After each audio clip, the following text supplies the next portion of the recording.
Am I still muted? Am I still muted? Am I still muted? Let me know if I'm still muted. Mike Volmer, thank you for texting me. I believe I am not muted.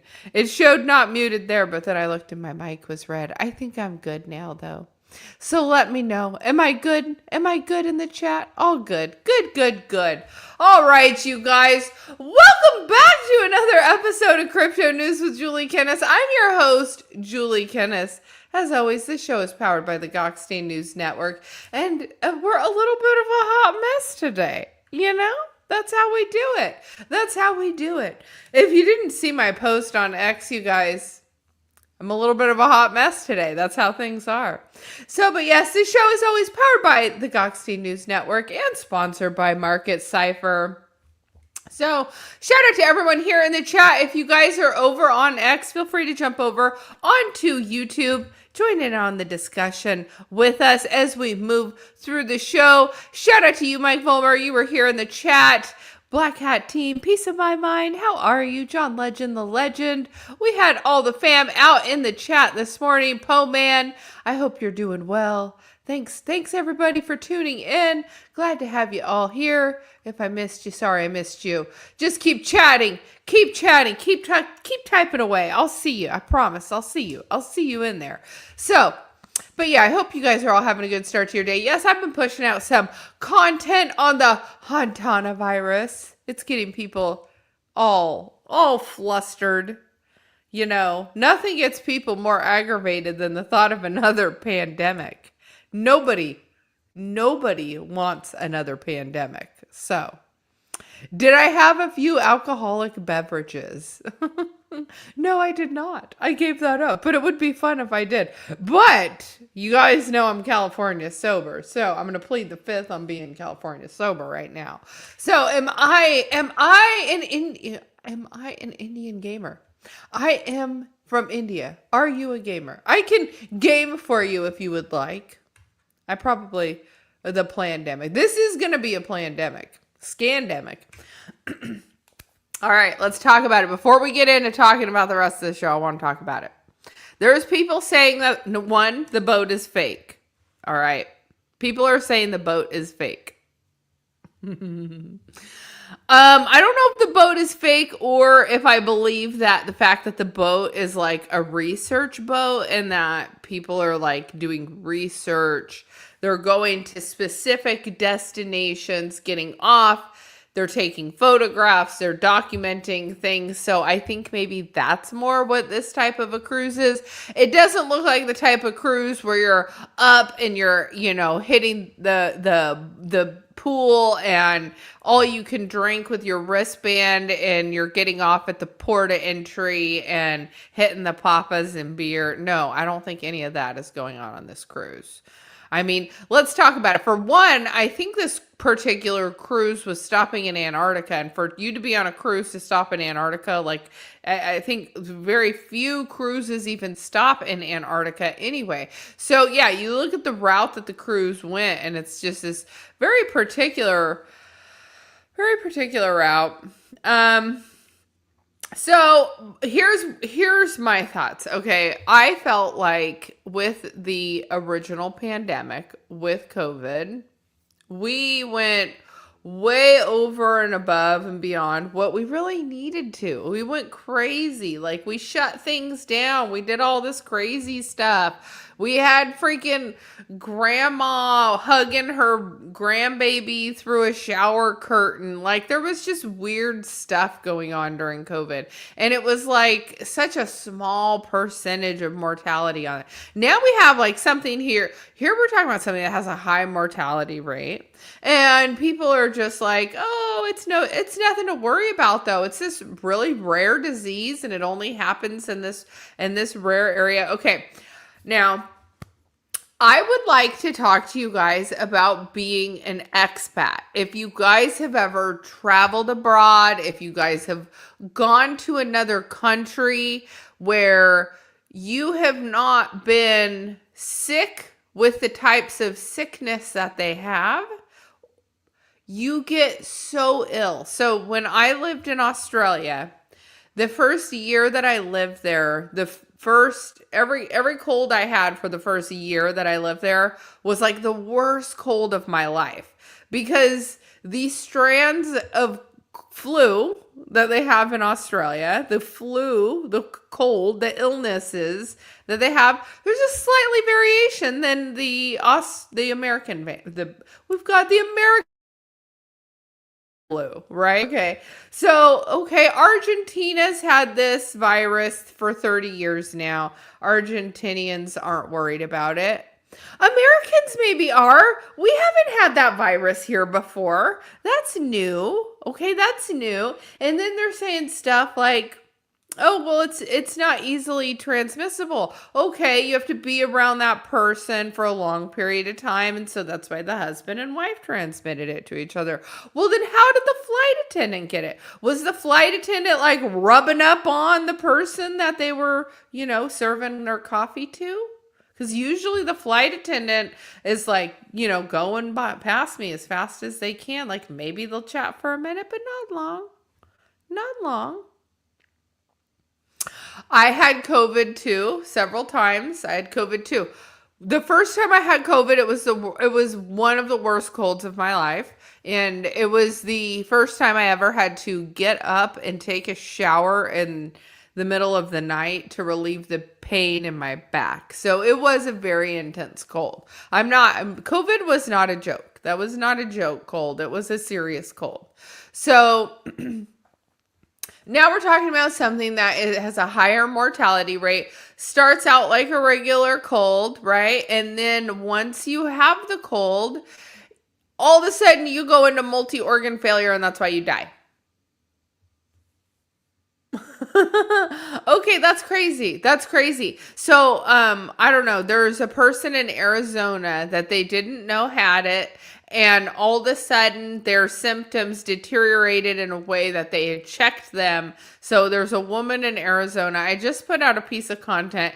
The people on TikTok are gonna go freaking nuts about it, because they are, people on TikTok are just they're gonna go nuts about it. But, it's worth talking about. Like, I think the way that we overplayed COVID is the way we're underplaying this new virus. Like, it's not easily transmissible. It's usually from rodents. It's this. Oh, we have it isolated in this particular area. Oh, don't worry, don't worry, don't worry. The first time it was be careful, mask up, isolate, blah, blah, blah. Way too crazy, right? Okay, so now we've been desensitized, and now it's like, now we actually should do all those things. Now we actually should be scared. Grandma actually should be using a shower curtain to hug her grandbaby, but now we're not going to do that, because now we're actually like, you know what? No, F you, because that was madness for years. You guys robbed years of our life for something that really, it was just COVID. Like, we all could have just rallied it out through COVID. We didn't need to shut down for that time. We have created an economic turmoil that we're still recovering from from something that was a little worse than a flu. But this is like, hey, 40% of the people are going to die if they catch it. That's crazy.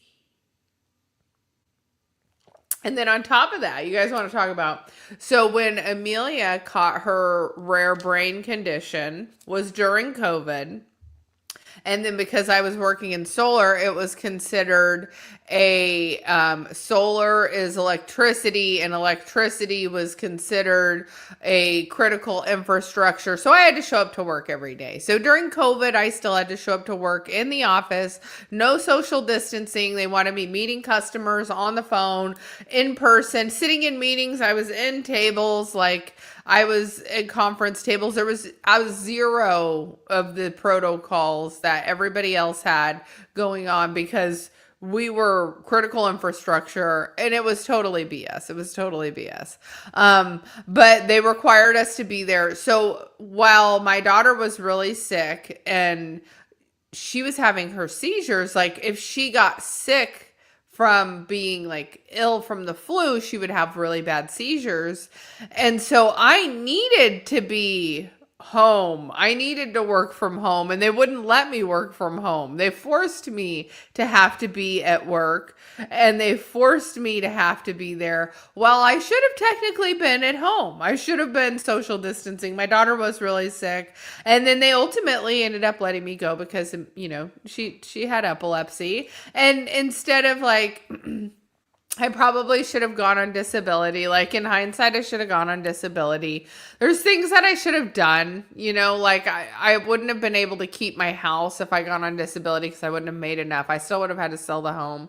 But I should have gone on disability right away. There's just like things I should have done in hindsight.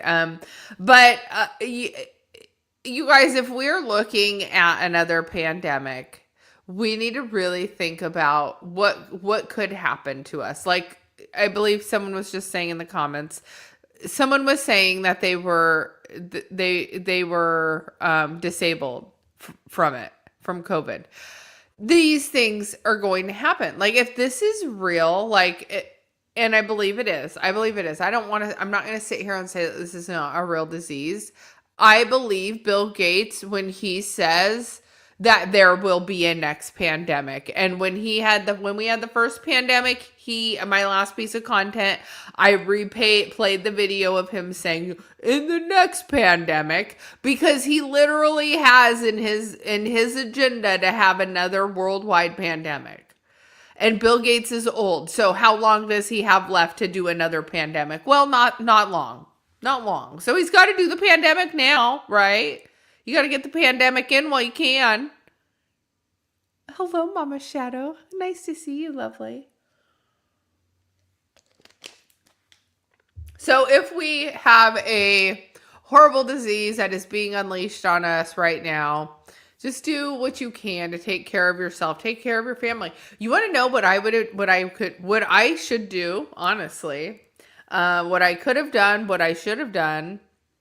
I should have had Aflac. Aflac is a gap insurance that you can get where if you're no longer able to work, it's that gap insurance that will kick in and pay you while you're waiting for disability to kick in. It will pay your mortgage for you. It will pay your rent for you. It will keep a house over your head. It's like $15 or $20 a month. Just freaking pay it. Because you know what? If something happens, you're going to be covered. Let's see. Oh, yeah, he's releasing the Lone Star tick. Yeah, that's the other thing. So the ticks, I saw that there's ticks. They said that here. Where I live, we don't have ticks. This is freaking California. Oh, thank you. Love the new look. I'm the same. It's the same. I just don't have as much makeup on today. I just woke up from a nap. That's why I'm a little late. We won't talk about it.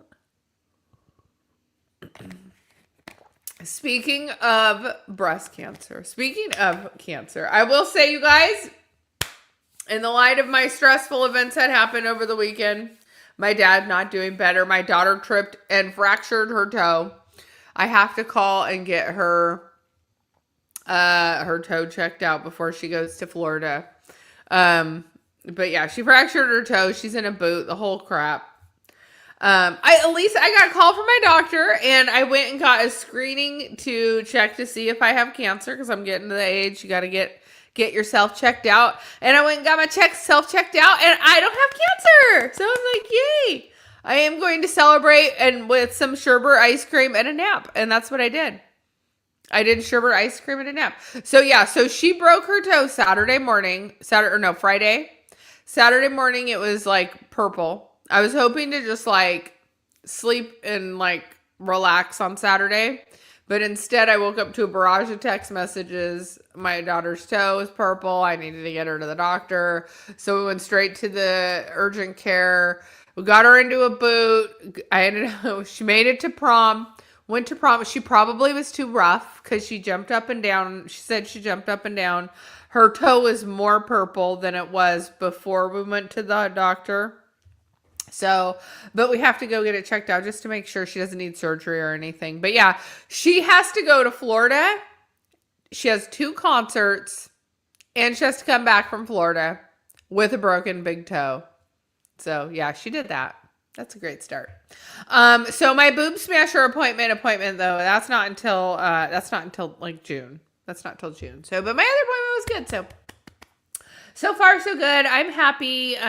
So at least there's I'm like, I'll take whatever I can get. I can't get sick right now. Everyone else is sick around me. I can't get sick. So that's why I'm like, wait a minute. If everyone around me is falling apart, I can't fall apart. So I need to make sure I'm not falling apart so that I can take care of everyone else. Right. So, but my daughter and my son will be going to Florida, and I will get a break. So, although I am stressed to the max and I want to cry, and I almost cried on Mother's Day, and my mom and I got into my flow today. Like I went to Office Depot. I got some stuff. I got this got my little Post-its, and I got this cute little Post-it thing. Got a cute little for my pencils, and I'm like, okay, I got my little notebook. I'm gonna get my whole life in order, getting in my flow state, doing my editing, and then my daughter text messages me, and she says, "Mom, can you bring me a Starbucks?"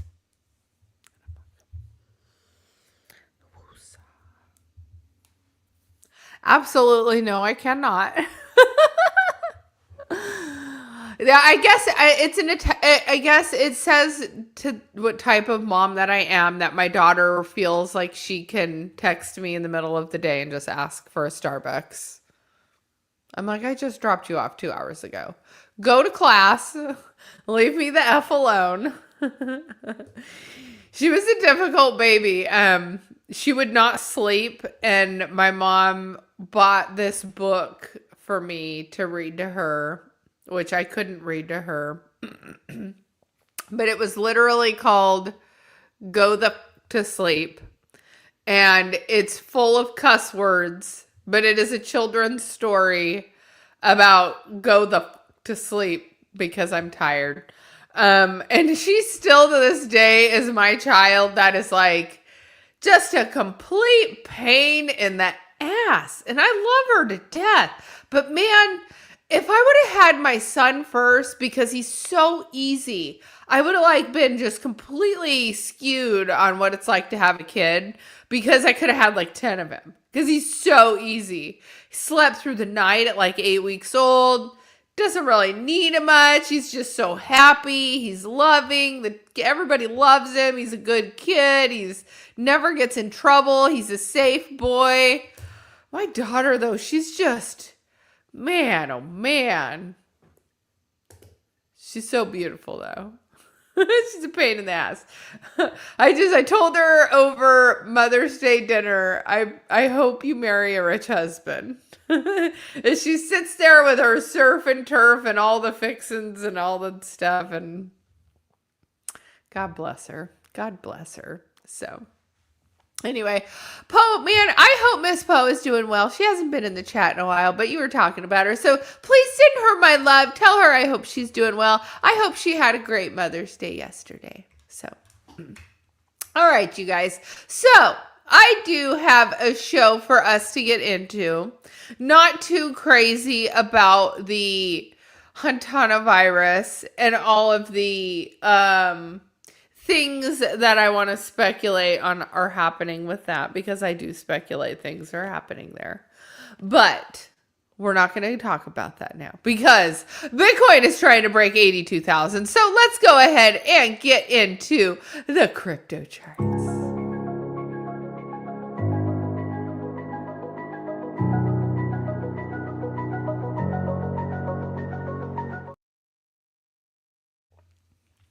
All right. Let me see. Where am I at here? Where am I at here? All right. We are on the 15-minute Bitcoin chart, and we are currently in a little bit of sell pressure here. But if you take a look here at the market cipher beeline, let me click that away. We are looking here at the market cipher beeline, and this is showing us our money flow. So whenever we have this green line here, this is showing money flow in. We can also tell from the RSI line that money flow has been in relatively. So when it's red, money flows out, but we have been in. Green's looking good. Potentially, well, I don't know. Let's see. We got a red dot there. Till we print a green dot, we could continue in this downward trend, but we are trying to challenge this 82,000. And let me tell you, bears were in control this morning, you guys, because people were trying to say, oh, we're going to go down, we're going to go down. But now we're going back to 82,000 and people are saying, oh, we're going to 90. So I am in the camp with everyone else that we're going back to 90. I feel like we're feeling bullish here, guys. I'm feeling bullish. Hold on, I got to pull this up. It's going to bug me to not be able to see what's going on in the chat.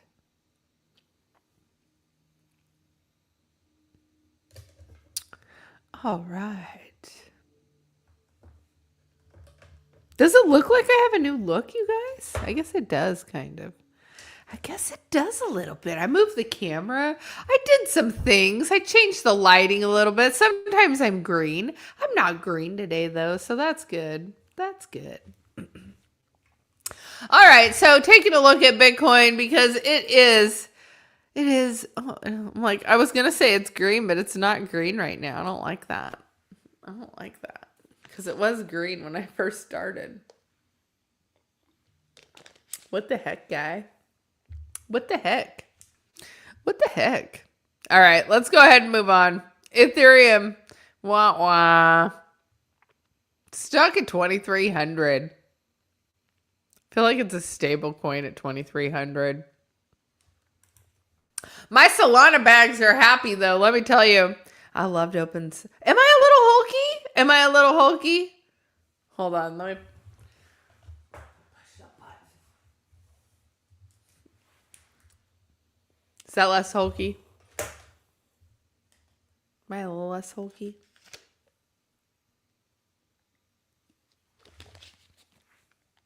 All right. We're doing it. We're a little less hulky, guys. Hopefully. If not, it is what it is. It is what it is. And then when I say that, my microphone turned green. It's just going to turn my whole face green now. But man, it literally, right when I said that, my microphone turned green. My whole face was going to turn green. It is the universe manifesting big green candles. It knows what I need in my life, and it's big green candles. Because let me tell you, when I opened my Solana wallet, it was so happy this morning. So Solana was looking good. Because look at this. We're trying to hit 100 Solana again. $98. Just sitting here watching this in real time. Because look at this. Look at this. The top. Oh my gosh. We hit 90, 98.38. We're trying so hard. Would love to see it hit 100 though. But yeah, love to see this upward momentum. The upward Momo on Solana feels good because you guys know this was really just where all of the action was last cycle. We had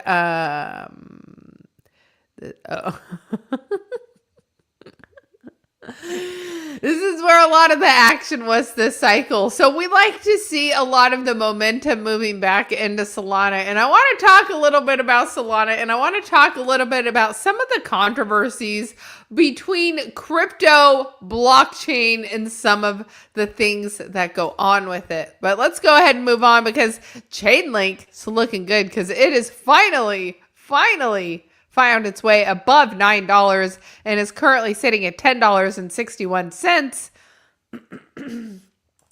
Dogecoin, excuse me. Dogecoin still hanging on to 11 cents, but Sui, oh man, somebody get me a bigger water. What the heck? They have these little baby waters. This does not. I could like crush one of these. When I try and make the coffee with these, okay, I make like a whole pot of coffee. And when I pour these into the coffee pot to make a whole pot of coffee, there's like 10 bottles. And do you know how wasteful I feel to pour 10 of these in just to make a pot of coffee? It just feels awful.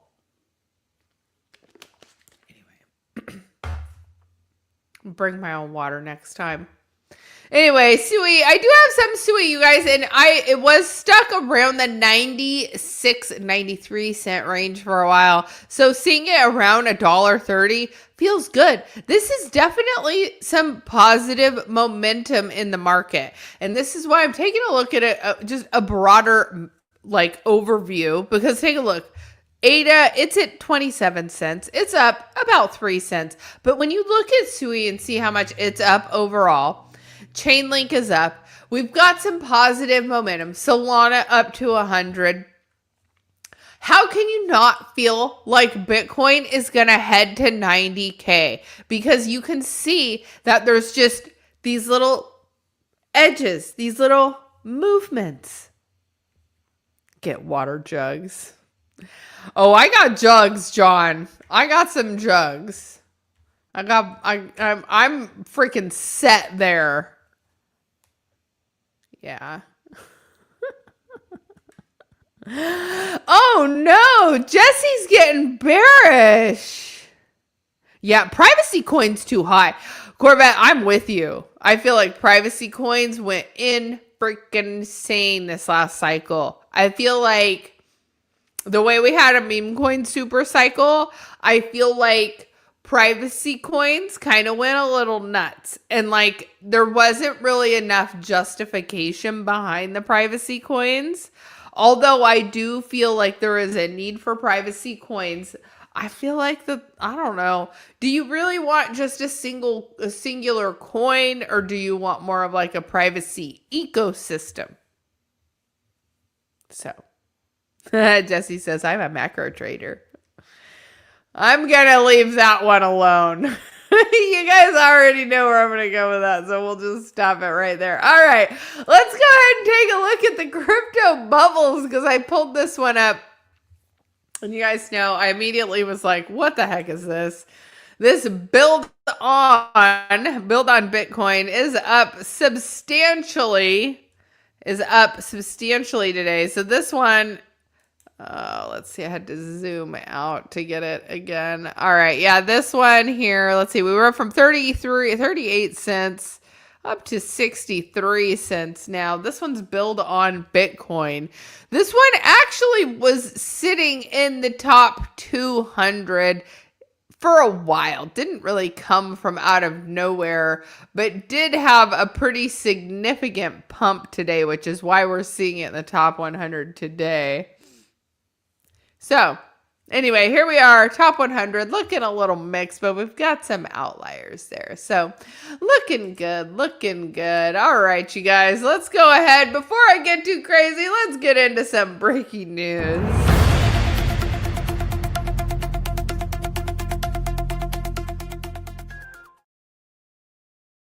Not what I wanted to share first. Okay, let's pull this one up instead.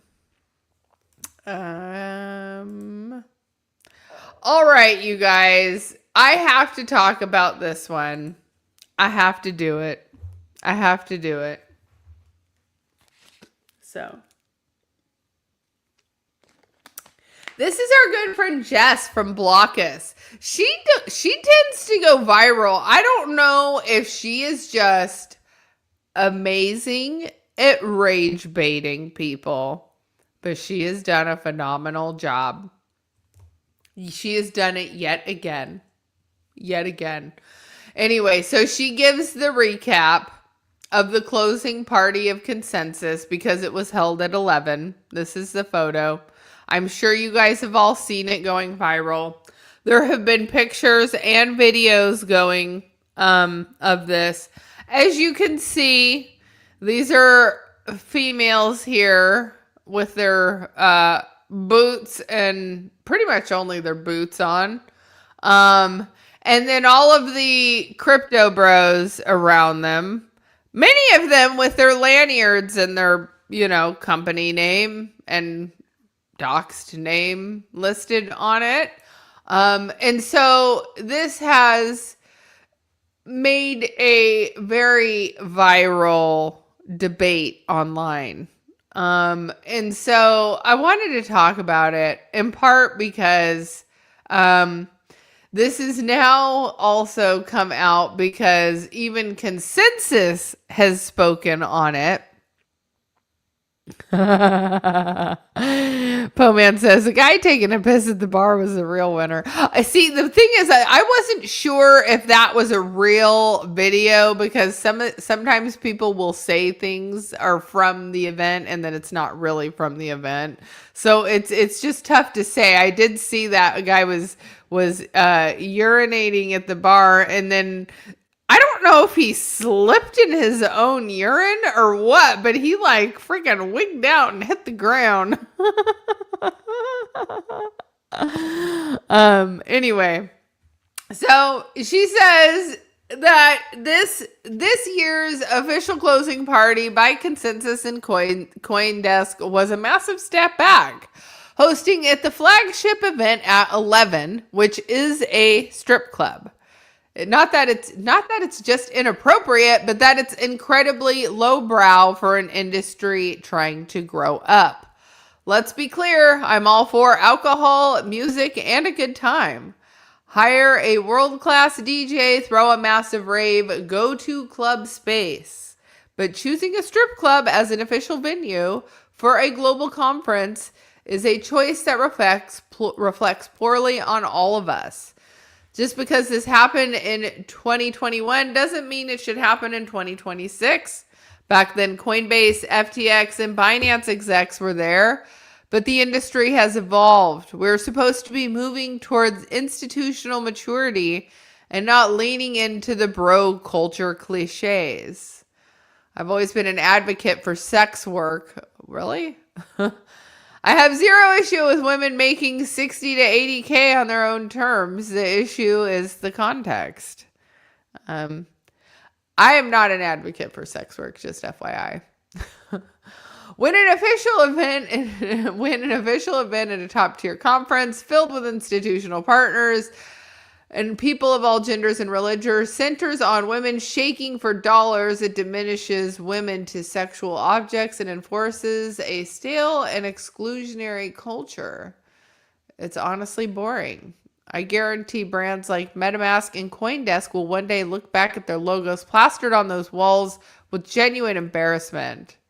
We had an international attendees flying from across the globe. Is this really the best U.S. crypto has to offer? Working the poll is a skill, but watching it in a professional context is left most people looking dazed and awkward. Now, okay, I'm really like, I don't feel like she's being an advocate for sex workers with this post at all. Now I will add, and then she shouts out Solana, Amy Street, and the Super Team USA for throwing their party and their Mario Kart themed after party because it was more appropriate. Let's see. The perfect illustration of crypto culture that doesn't mean bro culture. You can have high energy, high intelligent fun without whatever 11 was.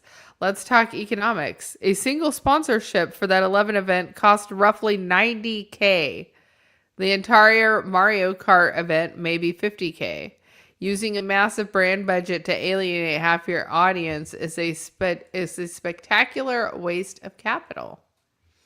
Conference organizers and sponsors, we have to do better. If we want to move millions onto Wall Street, we need to stop acting like we belong in a basement. All right, guys, what are your thoughts on this one? I need to know. I need to come back and read the comments on this because I'm interested to see. Let's see. No, actually, the women that want to do the dancing degrade themselves. I agree completely. OnlyFans seems cleaner to me than these clubs. I agree. I watched the 90 Day Fiancé series, and on it they recently had a man and a female who were both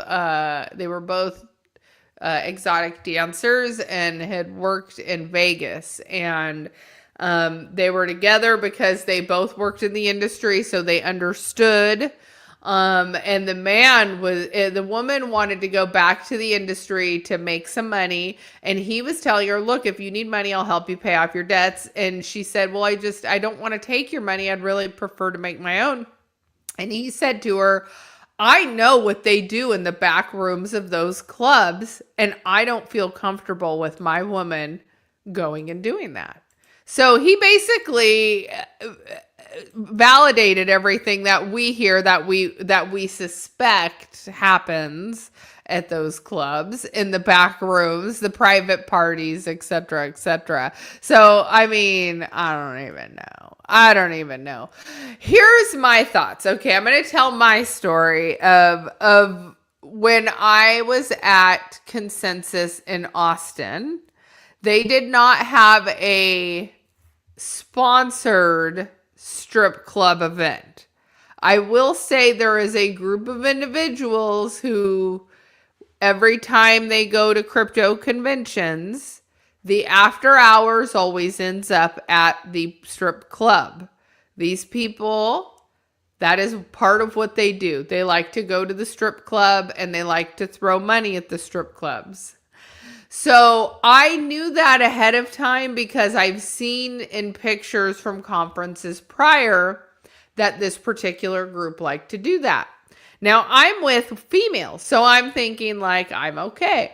Well, all of a sudden I hear the group is headed to the strip club from the party that we're at. Now, mind you, I am going to church every weekend, not drinking any alcohol, focusing on my relationship with God. And so me even being in a nightclub because of a crypto event, it feels inorganic for me anyway. Like, am I there doing business? Not really. I'm sitting in some weird VIP section, but am I really talking business? Am I really growing my brand? Am I really building a relationship with someone that's going to help me land a deal of a lifetime? No.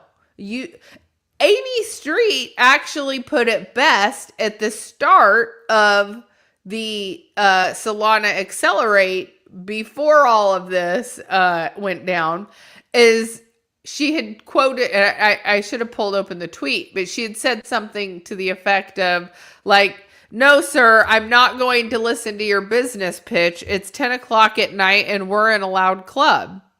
So that's the point.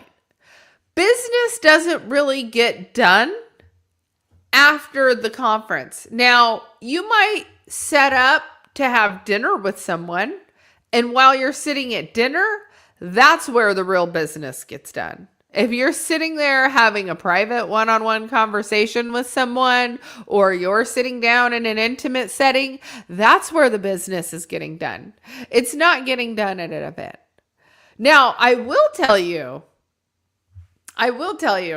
when my crew was ready to go to the strip club, I started to crash out. Like, I started to like hyperventilate. And I was like, oh my God.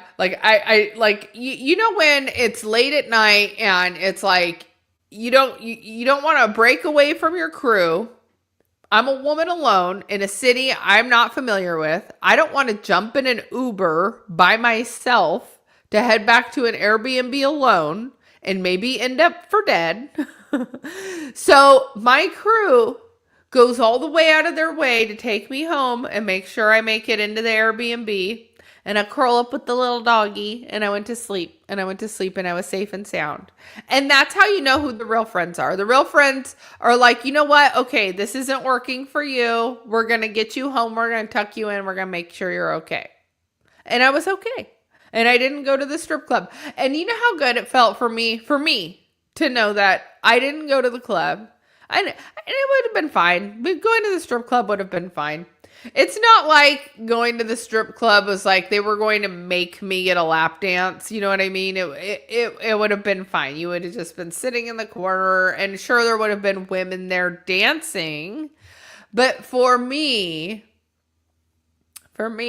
I just personally didn't want to be there. Now, camping, Corvette, you just hit the nail on the head. Sometimes you have to collect intel. This is what you get when you do go to these events. So, imagine being a venture capitalist. Imagine being someone who just gave somebody money to develop a product or to build something or develop something. And you've now seen that person turn around and throw $100,000 at a stripper, or get so completely inebriated they pee at the bar and then fall over and hurt themselves, or ends up, doing a mystery substance in the bathroom, or some other level of depravity that makes that become a person that you would no longer do business with. So there's two sides to that coin. You can either see it for what it is and be like, wow, that's horrible. Oh my gosh, those people are there. Or you can go, wow, now I can see who that person is, or would I ever associate with that person? Would I ever do business with that person? So it's it's interesting to me too, because there were women who came and spoke out and said, oh, I used to go to 11 way back when, like, you guys are doing this now, but like, this is kind of the thing. We used to always do this. Like, and all I can think of is like, I'm so sorry for you. Like, I feel sad. Like, I feel sad for you if you've been doing this for 10 years and you're proud of it. Like, they actually are proud of it. Like 10 years of partying at a strip club, and they're flexing it.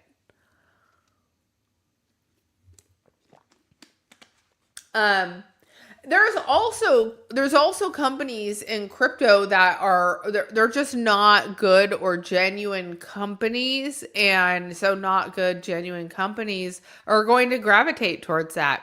Like, think about if I was a scammer, I would rather scam from the person who's throwing $100,000 at a stripper, right? If I was a scammer, I'd be the guy that's freaking pulling the money off the table, like the one guy. And it's like crazy because that guy's like dressed in like the little zip up vest thing that I don't even know what you call those. But you know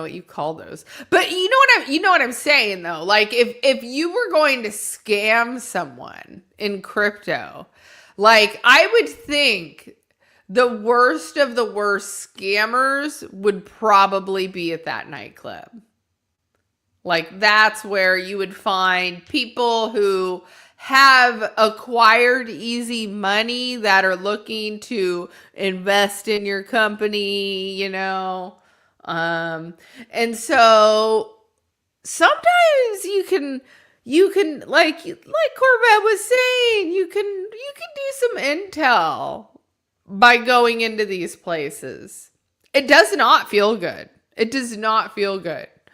When you get invited into a room and you see somebody's true colors and you no longer look at them the same anymore because you know that they've helped someone or that they're helping, you know.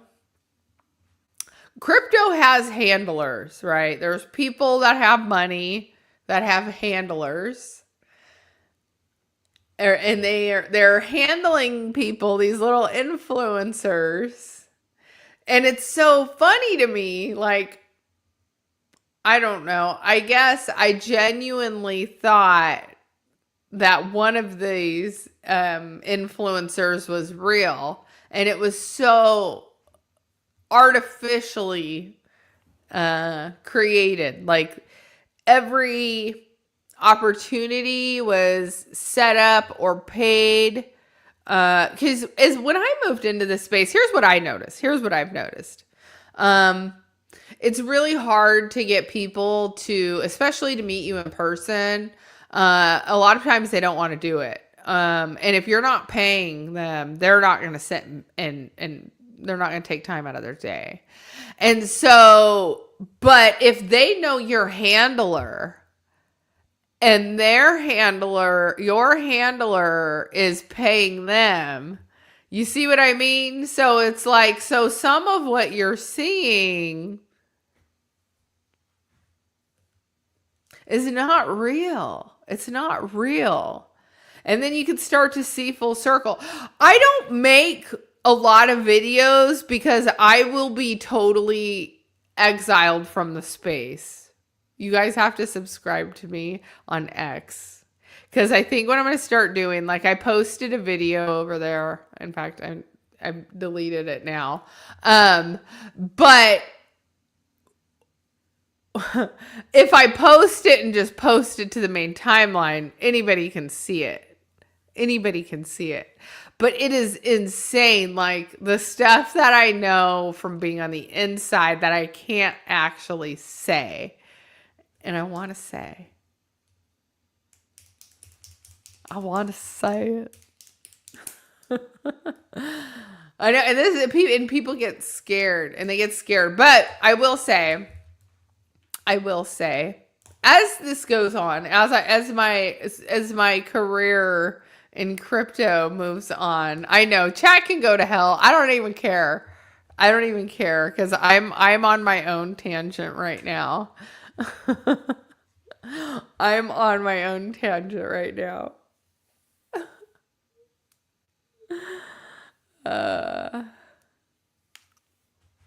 It's fun. It's fun. All right, you guys, I'm going to move into some real news. Before I get into any more trouble. All right. Bitcoin prints a golden cross and appears for the first time since 2023. Will we actually see Bitcoin price rally? Oh my gosh. Is this it, you guys? Bitcoin's market value realized value ratio, or the indicator that measures whether the asset is overvalued, is about to print a golden cross, an occurrence that has previously preceded massive price rallies. You guys, I think we're headed for it. So a golden cross between the BTC MVRV ratio and the 200-day EMA line is imminent. So we are looking to be perhaps a little more bullish here.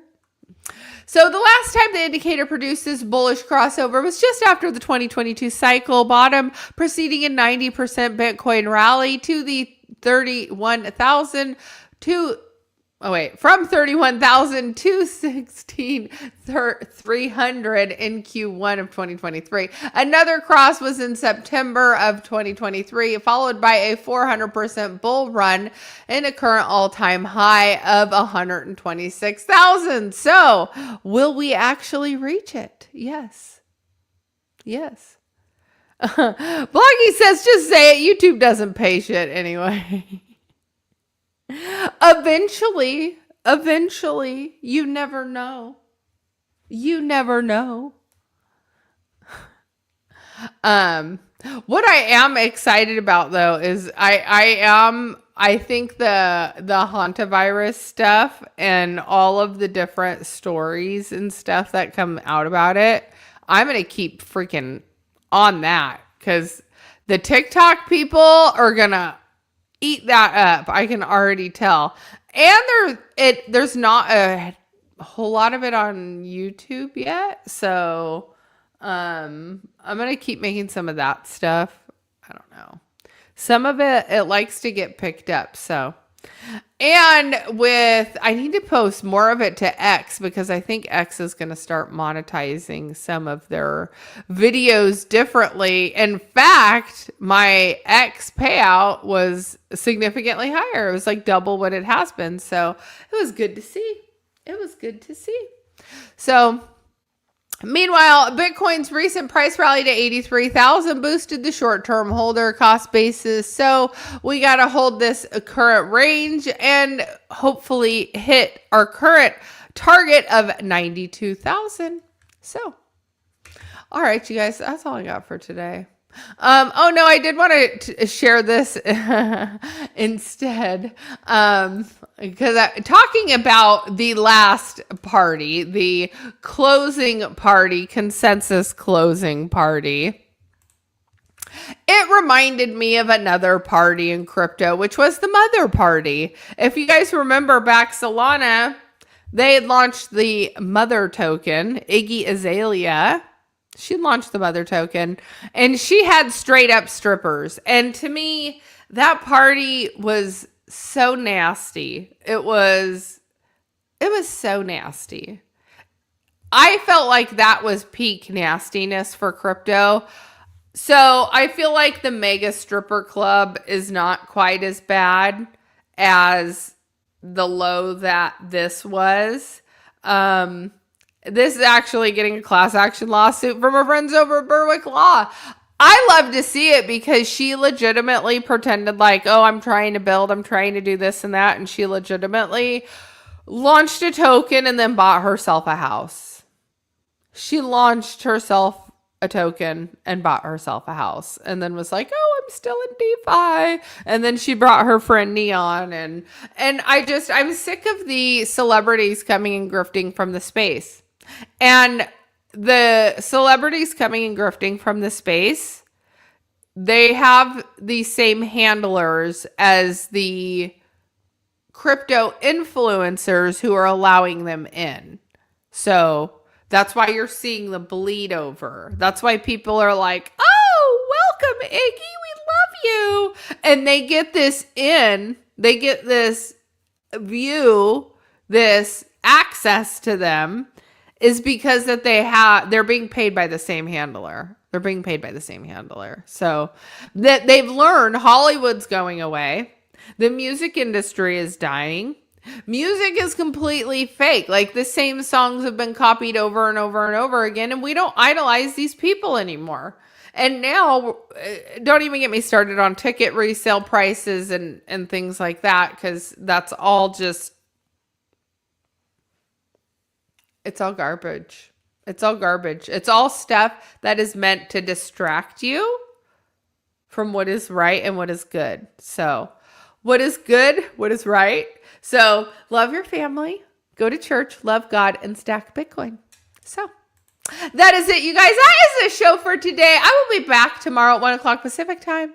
So smash the subscribe if you are new here, and I will catch you all on the next one. Thanks for tuning in.